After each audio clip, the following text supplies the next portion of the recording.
Chapter है हमारा equilibrium. Chapter क्या है? इक्विलिब्रियम। अब चैप्टर जो इक्विलिब्रियम है वो बटा हुआ है दो पार्ट में। एक है आपका केमिकल इक्विलिब्रियम और एक आपका है आयोनिक इक्विलिब्रियम। आयोनिक इक्विलिब्रियम, और दोनों ही टॉपिक्स की जो लेंथ है वो बराबर है। दोनों क्या है? लेंथ में बराबर है। मतलब ये लगा लो कि पूरा नवंबर सिर्फ इन दो टॉपिक्स में ही जाएगा 20 डेज। ये दोनों शायद अकेला ही चल रहा है केमिकल में, कुछ नहीं पता, दैट डिपेंड्स। ठीक है, अब हम लोग स्टार्ट कर रहे हैं इससे केमिकल इक्विलिब्रियम से। इससे केमिकल इक्विलिब्रियम से अभी तक जो केमिकल रिएक्शंस की बात, उनको यूज करना, उनके ऊपर मैथमेटिकल इक्वेशंस लगाना, उनको सॉल्व करना हम लोगों ने सिर्फ किया था मोल कॉन्सेप्ट के अंदर। अब हम वो सारा कुछ कहां करेंगे? इस इक्विलिब्रियम चैप्टर में। ये चैप्टर इतना इंपॉर्टेंट है कि इस चैप्टर के बगैर आप लोग +2 की फिजिकल केमिस्ट्री को उठा भी नहीं सकते। अगर आपको चैप्टर समझ में नहीं आया तो समझ में अगर आ गया, जब ढंग से नहीं किया आपने, इसके बेसिस को नहीं समझा तो +2 भी समझ में नहीं आने वाला, खासकर फिजिकल केमिस्ट्री में। तो केमिकल इक्विलिब्रियम समझने से पहले मुझे समझना है केमिकल रिएक्शंस को। इसको केमिकल रिएक्शंस को। अब केमिकल रिएक्शन जनरली होती हैं A + B gives C + D की फॉर्म में, जिसमें ये हिस्सा क्या होता है आपका? रिएक्टेंट्स, और दूसरा क्या होता है? प्रोडक्ट्स का। इतना हमें पता है। और ये जो एरो है वो हमें क्या बताती है? अबाउट द रिएक्शन किस वे में प्रोसीड करेगी, आगे या फिर पीछे। जो फोर्स, अब अगर तो आपके पास रिएक्टेंट्स किसमें कन्वर्ट हो रहे हैं? प्रोडक्ट में। मतलब इस डायरेक्शन में कोई फोर्स लग रही है, उसको हम बोलते हैं ड्राइविंग फोर्स ऑफ रिएक्शन। वो क्या है? ड्राइविंग फोर्स ऑफ रिएक्शन, जो आप थोड़ा थोड़ा पढ़ते हो, एनएलएम में पढ़ते हो। ठीक है। अब एक पॉसिबिलिटी ये भी है कि प्रोडक्ट्स वापस आना चाहे रिएक्टेंट्स की फॉर्म में। मतलब रिएक्टेंट्स से प्रोडक्ट्स तो बन रहे हैं, लेकिन एक पॉसिबिलिटी ये भी है कि आपके जो प्रोडक्ट्स हैं वो आपस में भी रिएक्शन करते हो, C और D आपस में भी क्या हो? रिएक्टिव हो, और वो मिलकर क्या बनाते हो? वापस A + B बनाते हो। तो इसमें वो क्या कर सकते हैं? बैकवर्ड मूव कर सकती है रिएक्शन, जिसको हम बोलते हैं अपोजिंग फोर्स। जो क्या होती है? Opposing force. ठीक है। तो इसके बिहाफ पे मेरे पास जनरेट होती हैं दो टाइप की केमिकल रिएक्शंस। एक होती है मेरे पास रिवर्सिबल, एक होती है मेरे पास इरिवर्सिबल। एक मेरे पास क्या है? रिवर्सिबल, एक मेरे पास क्या है? इरिवर्सिबल। रिवर्सिबल में क्या होगा? रिवर्सिबल में आपके पास जो ड्राइविंग फोर्स है और जो अपोजिंग फोर्स। रिवर्सिबल मतलब क्या है? कि रिएक्टेंट से अगर बन रहे हैं प्रोडक्ट्स, तो प्रोडक्ट्स दोबारा क्या बन रहे हैं? रिएक्टेंट्स बन रहे हैं। इसका मतलब जो आपकी ड्राइविंग फोर्स है वो किसके बराबर होगी? अपोजिंग फोर्स के। आगे जाना और पीछे जाना दोनों हो रहे हैं, मतलब दोनों ही फोर्स क्या है? एक्ट कर रही है। इसका मतलब ड्राइविंग फोर्स और अपोजिंग फोर्स दोनों ही क्या है? वहां पे काम कर रही होंगी, हाँ के नाम। तो रिवर्सिबल में क्या होता है? जो आपकी ड्राइविंग फोर्स है, मतलब जो रिएक्शन को आगे लेके जा रही है, वो किसके बराबर है? अपोजिंग फोर्स के। वो किसके बराबर है? अपोजिंग फोर्स के। दोनों आपस में क्या है? सेम है। इस कारण से रिएक्शन आगे और पीछे एक साथ जा रही है। अब इसी चक्कर में जब कोई रिएक्शन आपकी सेम टाइम पे फॉरवर्ड भी हो, सेम टाइम पे बैकवर्ड भी हो, उसको हम बोलते हैं इक्विलिब्रियम। उसको हम क्या बोलते हैं? इक्विलिब्रियम। तो रिवर्सिबल में आपके पास इक्विलिब्रियम भी क्या होता है? अचीव होता है। Equilibrium is achieve. इक्विलिब्रियम को हमने अभी पूरा चैप्टर डिटेल से पढ़ना है। इस वक्त आप ये समझ लो मोटा मोटा इक्विलिब्रियम क्या है कि जब आपकी रिएक्टेंट से प्रोडक्ट बनने की स्पीड और प्रोडक्ट दोबारा से रिएक्टेंट बनने की स्पीड आपस में क्या है, बराबर है। और आप जस्टिफाई नहीं कर सकते, आप देख के ये बता ही नहीं सकते कि आपके पास रिएक्शन आगे हो रही पीछे हो रही है। ठीक है, वो मैं आगे समझाऊंगा कैसे उसको बोलते हैं रेट ऑफ रिएक्शन, वो हम करेंगे आगे। थर्ड उसमें इरिवर्सिबल में, इरिवर्सिबल में क्या होगा, रिएक्शन रिएक्टेंट से प्रोडक्ट बन गए, वापस बनना पॉसिबल नहीं है। मतलब ड्राइविंग फोर्स क्या है, ज्यादा, अपोजिंग फोर्स की वैल्यू क्या है, कम।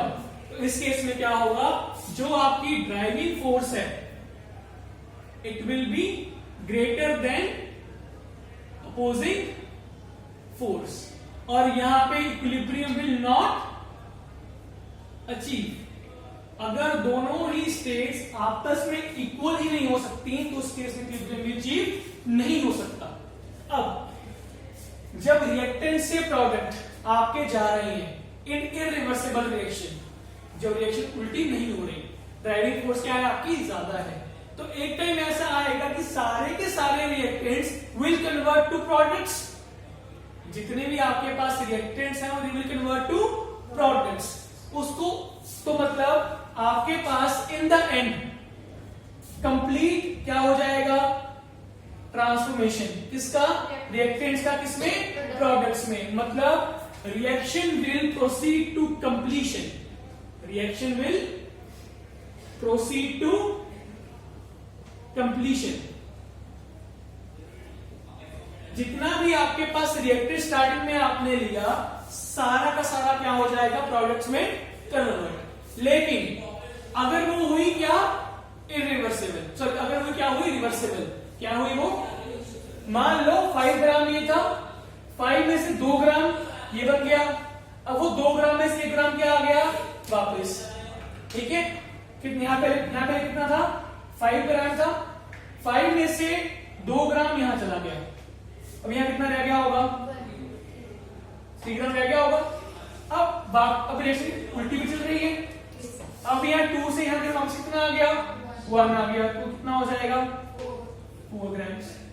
फिर यहां से फिर 2 जाएगा, 2 में से 1 ग्राम कितना रह जाएगा 3, फिर 2 ग्राम, फिर 1 ग्राम, फिर आपके पास क्या होगी, रिएक्शन खत्म होगी। और ये स्टेट जो है आपकी जीरो वाली, ये अचीव होने में लगते हैं बहुत सारे साल। आपके पास जो ये रिएक्शन है, ये अचीव लगते हैं बहुत सारे साल। अगर आपको किसी रिएक्शन को रिवर्सिबिलिटी में खत्म करना है उनके रिएक्टेंट्स को, तो ये इतना लंबा प्रोसेस है कि आप कंप्लीट ट्रांसफॉर्मेशन नहीं कर सकते किसका, रिएक्टेंट का प्रोडक्ट्स में। क्योंकि यहां तो मैंने आपको दिखाया कंपेयर किसका, ग्राम्स का, एक्चुअल में होता किसका है, मोल्स का। मोल भी किसका होता है, मॉलिक्यूल्स का, उसके अंदर भी एटम्स का। जो आपके पास रिएक्शन है उसमें सबसे ज्यादा रोल किसका है, एटम्स का रोल है ना मेन। तो अब एटम्स एक तो होंगे नहीं, तो बहुत सारे होने वाले हैं, जिस कारण से आपकी जो रिएक्शन है रिवर्सिबल ऑर्डर में कभी भी कंप्लीट ट्रांसफॉर्मेशन को अचीव नहीं कर पाती till the end of time, जिस कारण से reaction never proceeds to completion. जैसे डिटॉल की एल्यूमिनियम नहीं बोलते 99% के होते टन मार देता है, वैसे ही रिएक्शन 99.9% पूरी हो सकती है, कभी भी 100% पूरी नहीं होगी। ठीक है, समझे बात। तो ये मेरे पास है क्या, reversible irreversible, 2 type of forces, driving force और अपोजिंग फोर्स अगर हुई बराबर तो रिएक्शन क्या होगी, रिवर्सिबल, वरना क्या होगी वो इरिवर्सिबल। इक्विलिब्रियम क्या होगा, रिवर्सिबल में अचीव हो जाएगा, दूसरे में अचीव नहीं होगा, क्योंकि आपके पास रिएक्शन एक ही तरफ मूव करती है। रिएक्शन रिवर्सिबल में कभी भी कंप्लीट नहीं होगा, क्योंकि कुछ ना कुछ प्रोडक्ट आपके पास वापस रिएक्शन में बनता जाएगा। और जो आपके पास क्या है, इरिवर्सिबल, वहां पे वापसी पॉसिबल तो है नहीं, जिस कारण से कंप्लीट क्या हो जाता है आपके पास, transfer of reactant into products. ठीक है, तो एक और डेफिनेशन क्या है, the reaction which proceed from left to right, कहां से कहां, लेफ्ट से right, are called forward reactions, are called forward reactions। मतलब रिएक्शन क्या हो रही है, आगे मूव कर रही है, टूवर्ड्स द फोर्स मूव कर रही है, तो फॉरवर्ड रिएक्शन है। And the reaction which proceeds from right to left is called backward reaction। और जो रिएक्शन क्या करे, उल्टी मूव करे, वो आपकी क्या होती है, बैकवर्ड रिएक्शन होती है। ये बात समझ में आई?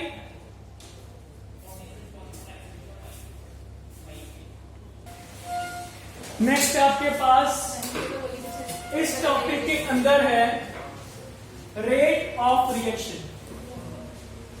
क्या है, रेट ऑफ रिएक्शन। अब अगर मैं आपको बोलता हूं rate of change of velocity, तो वो क्या होता है कि कितने टाइम के साथ आपकी वेलोसिटी बदल रही है, वो होता है रेट। यहां पे क्या है, रेट ऑफ रिएक्शन है।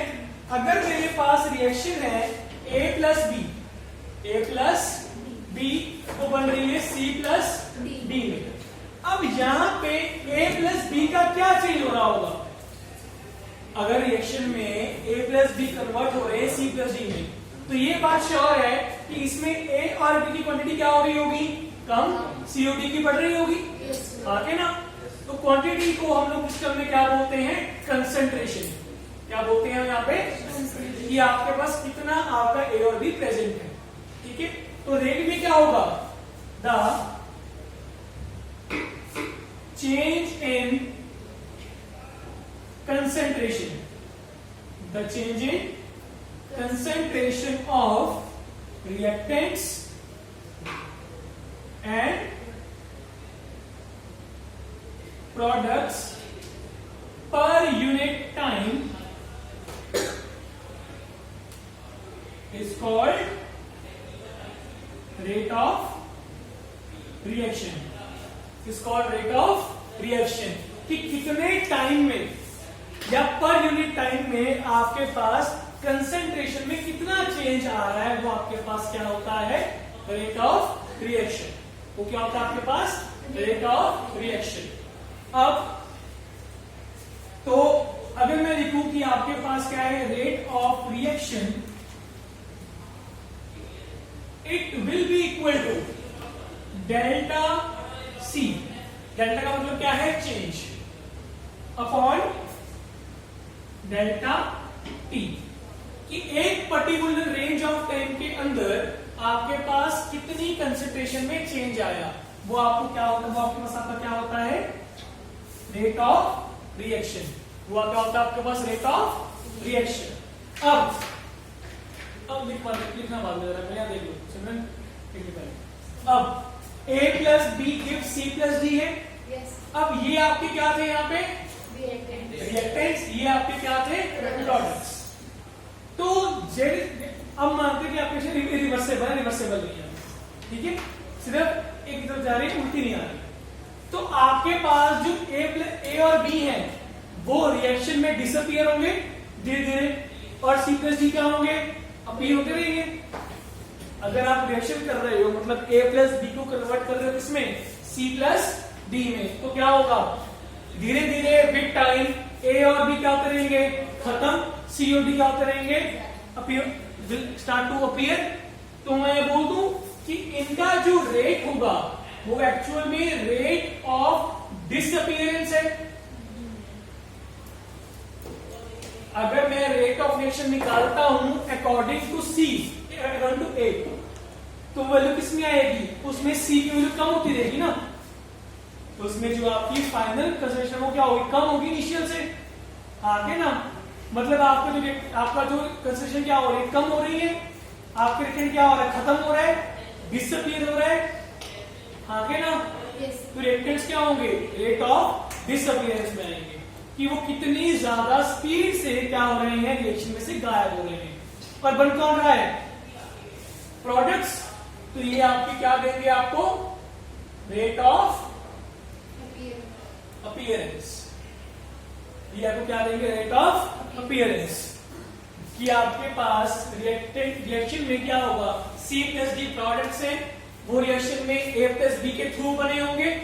स्टार्टिंग को 0 होने वाले हैं, वो धीरे धीरे क्या वो बनते रहेंगे, जिससे क्या वो अपीयर हो रही है। तो उनकी स्पीड किस चीज को बता रही है, उनकी रेट बता रहा है उनकी अपीयरेंस को, कि वो कितनी स्पीड से वहां रिएक्शन में बन रहे हैं। तो वो क्या होगी आपके पास, रेट ऑफ अपीयरेंस, और यहाँ पे क्या होगा, रेट ऑफ डिसअपीयरेंस। ठीक है, इसका मतलब क्या है, गायब होना। और यहाँ पे क्या मतलब है इसका, वापस नहीं आना, बनना। ये क्या आपके पास, बनना। ठीक है, अब लेट करते हैं, ये रिएक्शन है आपके पास, A plus B gives C plus D. ठीक है, स्टार्टिंग में जब टाइम इक्वल टू 0 था, रिएक्शन मैंने स्टार्ट नहीं की, मान लो ये कुछ x थी, ये कुछ y, और ये तो क्या होगी, 0 और 0 होने वाली है, हाँ कि नहीं? अब टाइम इक्वल टू t, कुछ टाइम बीत चुका है उस पे, अब टाइम कुछ हो गया, मान लो 10 सेकंड हो गया, 20 सेकंड, 1 मिनट हो गया। अब वहां पे क्या होगा, आपकी रिएक्शन A प्लस बी से आगे पीछे कर रही होगी C प्लस डी में। तो अब आपके पास जो यहाँ पे वैल्यू होगी वो क्या होगी, x डैश, वो ये क्या होगी, ये क्या होगी, x माइनस x डैश, ये क्या होगी, y माइनस y डैश, ये होगी। इन दोनों का माइनस जो आएगा वो यहाँ बना होगा, इनका माइनस यहाँ बना होगा। ये बात समझ में आई? अब क्या मैं ये बात बोल दूं कि x डैश जो है वो छोटा होगा x से, x डैश क्या होगा, छोटा होगा ना, खत्म हो रहा है। और यहां पे छोटा होगा किससे, क्योंकि खत्म हो रहा है, y खत्म हो रहा है ना, तो x डैश y डैश क्या होगा, छोटा होगा इससे। और वहां पे दिख रहा है कि x माइनस x बड़े होने वाले 0 से, और यहाँ पे भी बड़ा होगा 0 से, आगे ना। तो अगर मैं निकालूं डेल्टा C, डेल्टा C क्या होता है, C final minus C initial, पढ़ के आप फिजिक्स में, डेल्टा क्या होता है, फाइनल माइनस इनिशियल। इसमें C फाइनल क्या थी, माइनस x, यहाँ पे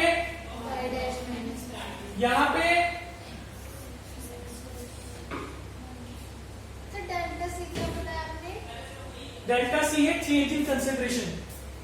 चेंज कैसे आता है, चेंज क्या आता है, फाइनल माइनस इनिशियल।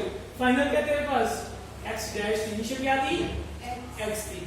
अच्छा, अब अगर x डैश छोटा है y से, x डैश क्या है, छोटा किससे, x से, तो ये वैल्यू पॉजिटिव की नेगेटिव आएगी, नेगेटिव आएगी।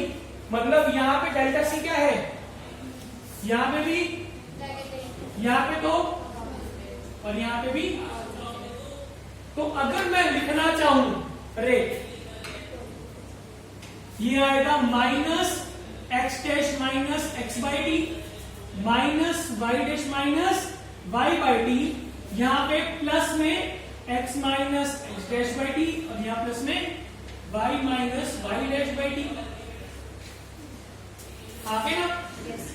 तो मैं ये बोल दूं कि आपके पास रेट ऑफ डिसअपीयरेंस जो है वो हमेशा क्या होगा, नेगेटिव में। ये डिवाइड किसमें होगा, पॉजिटिव में।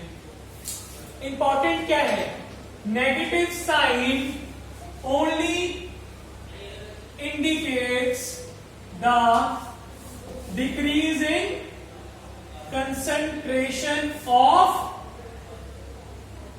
रिएक्टेंट।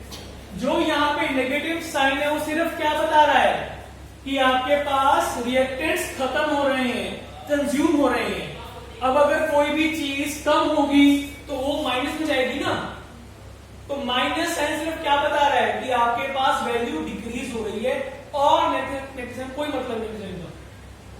नेगेटिव साइन का सिग्निफिकेंस क्या है? सिर्फ हमें ये बताने के लिए कि आपके पास रिएक्शन में क्या चीज खत्म हो रही है, क्या चीज अपीयर हो रही है। तो अगर आपको क्वेश्चन ये आता है कि आपके पास तीन चीजें हैं, ए, बी और सी, आपको दे दिया कि ए भी माइनस में है, बी भी माइनस में है और सी किसमें है? पॉजिटिव में। तो आप अब इतने समझदार हो गए हो कि आप ये देख लोगे कि जो चीज नेगेटिव में है वो मेरी क्या होंगे? रिएक्टेंट्स, जो पॉजिटिव में वो मेरे क्या होंगे? प्रोडक्ट्स। तो ए और बी मेरे क्या है? रिएक्टेंट्स। उनसे क्या बन रहा है? आपका सी बन रहा है। ये बात समझ में आई? तो इसका मतलब अब आपके पास जो रेट होने वाला है, जो आपके पास क्या होगा? Rate of a reaction, it will be minus delta A by delta T. According to A, rate of reaction क्या होगा? माइनस, क्योंकि वो क्या है?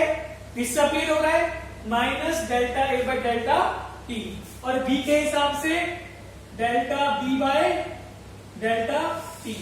C के हिसाब से क्या होगा? पॉजिटिव में delta C by delta T, और यहां पॉजिटिव में delta T by delta T। ये आपके क्या है? रेट ऑफ डिसअपीयरेंस, और ये आपके क्या है? Rate of appearance. ए और बी में कंसंट्रेशन क्या हो रही है? कम, इसलिए साइन क्या है आगे? नेगेटिव का। यहाँ पे क्या हो रही है? जीरो से बढ़ रही है, तो साइन क्या है यहाँ पे? पॉजिटिव का।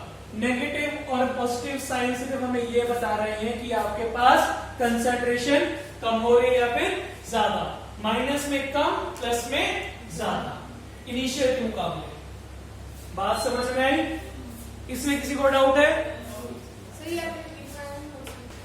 चलो अब लेट करते हैं किसी A plus B gives C plus D में, इसका भी आपके पास एक ही मोल है, इसका भी एक, इसका भी एक, और इसका भी एक मोल है। मतलब 1 mole of A reacts with 1 mole of B to form 1 mole of C and 1 mole of D। क्या चीज बोलिए इसमें कि 1 mole of A reacts with to form 1 mole of C plus 1 mole of B। तो मेरे को ये बात बताओ, जितने आपके मोल्स कंज्यूम हो रहे हैं A के, उतने ही मोल्स कंज्यूम हो रहे हैं B के सेम टाइम पे। और ऑब्वियस सी बात है, A और B अगर सेम टाइम पे रिएक्ट करेंगे तभी C प्लस D बनेगा। क्या तो है नहीं कि पहले A चला जाएगा B जाएगा, इकट्ठे जाएंगे, हाँ के ना? तो मतलब A और B इकट्ठे डिसअपीयर होंगे। अगर दोनों के मोल सेम है तो मोल डिपेंड करता है कंसेंट्रेशन के साथ। मोल क्या होता है? कंसेंट्रेशन क्या होती है? मोल्स अपॉन वॉल्यूम, आगे ना? कंसेंट्रेशन क्या होती है? Moles upon volume.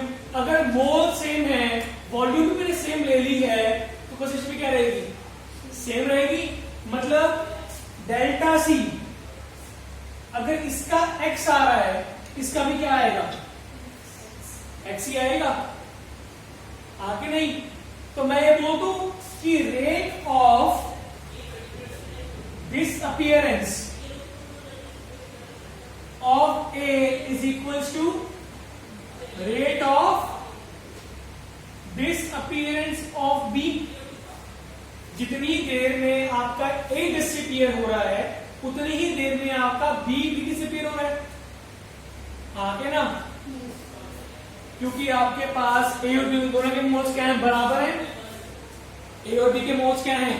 बराबर हैं, और दोनों ने आपस में कंप्लीट रिएक्ट करना है, तो दोनों को एक ही रिएक्ट करना होगा साइमल्टेनियसली दूसरे के साथ। दोनों एक दूसरे के साथ सेम टाइम पे रिएक्ट करेंगे, तो दोनों सेम टाइम पे खत्म भी होंगे, दोनों में सेम टाइम पे सेम क्वांटिटी डिक्रीज भी आएगा। दोनों का रेट भी क्या रहेगा फिर सेम। अगर डिक्रीज सेम है, टाइम भी सेम है, तो रेट भी क्या रहेगा सेम ही रहेगा। तो मैं ये बोल दूं कि यहाँ पे minus delta A by delta T is equal to minus delta B by delta T होगा, आके ना। अब अगर 1 कंज्यूम हो रहे हैं और 1 सीओडी बन रहे हैं, जितना ए और बी कंज्यूम होगा उतना ही सी और डी अपीयर भी तो हो रहा है। तो rate of disappearance of A and B is equal to rate of disappearance of appearance of C and D. जितनी देर में ए और बी अपीयर हो रहा है उतनी ही देर में सी और डी अपीयर भी तो हो जाएगा। ऐसा है नहीं कि ए और बी आज खत्म हो रहे हैं और कल हमें सी और डी बन रहा है, ऐसा तो होगा नहीं। अगर ए और बी अभी हो रहे हैं तो साथ साथ में सी और डी लगातार बनेगा भी, आगे ना। तो मैं बोल दूं कि rate of disappearance of A is equal to rate of disappearance of B is equal to rate of appearance of C is equal to rate of appearance of D. मतलब ए बी और अब ये appear हो रहे हैं तो positive में आएगा delta C by delta T plus delta D by delta T. ये बात समझ में आई? Yes sir. अब ये बात तो ठीक है, ये तब है जब मेरे पास क्या है सिर्फ एक मोल्स है। मेरे पास क्या है सिर्फ एक मोल्स है। लेकिन अगर बाय चांस कुछ ऐसा हो गया कि A plus B give C plus D तो है, लेकिन यहाँ पे ए मोल्स है, यहाँ पे बी मोल्स, यहाँ पे सी और यहाँ पे डी मोल्स है, तो इस केस में क्या करूं? इस केस में क्या होगा, delta A by delta T minus में, delta B by delta T minus में, delta C by delta T और delta D by delta T तो होगा ही होगा। सारे आपस में बराबर भी होंगे, लेकिन फर्क क्या आएगा? अब फर्क ये आएगा सारे के सारे रेट्स अपने कोफिशिएंट के साथ या अपनी स्टोइचियोमेट्री के साथ क्या हो जाएंगे डिवाइड। यहाँ पे क्या आ जाएगा 1 by A, 1 by B, 1 by C and 1 by D. तो अगर आपके पास मोल्स बराबर नहीं है, मतलब अब ऐसा जरूरी नहीं है कि A moles of A will react with B moles of B, ऐसा जरूरी नहीं है। ये डिपेंड करता है कि A कितने से आगे रिएक्ट करेगा B के। तो इस चक्कर में क्या होगा, आपको जो कंसंट्रेशन है वो आपको करनी पड़ेगी, डिवाइड करनी पड़ेगी। क्यों? अगर A से डिवाइड करोगे तो ये क्या बन जाएगा 1 बन जाएगा। A बाय क्या हो जाएगा 1, इस चक्कर के लिए, ठीक है, ताकि आप इसको और उसमें ही कन्वर्ट कर सको, इसको आप इसमें कन्वर्ट कर सको। इस तरह से हमने क्या किया, 1 by A, 1 by B, 1 by C, 1 by D divide किया, उनको आपस में डिवाइड किया, ठीक है। तो अब से आपका रेट क्या आएगा, ये वाला आपको पढ़ना है, क्योंकि आपको ऐसी बहुत ही कम रिएक्शन होगी जहां पे 1 होगी। आपको हमेशा ए बी सी डी मतलब रैंडम आर्बिट्ररी वर्ड्स आपको, नंबर्स आपको देखने को मिलेंगे। ये बात समझ में आई? पास तक है।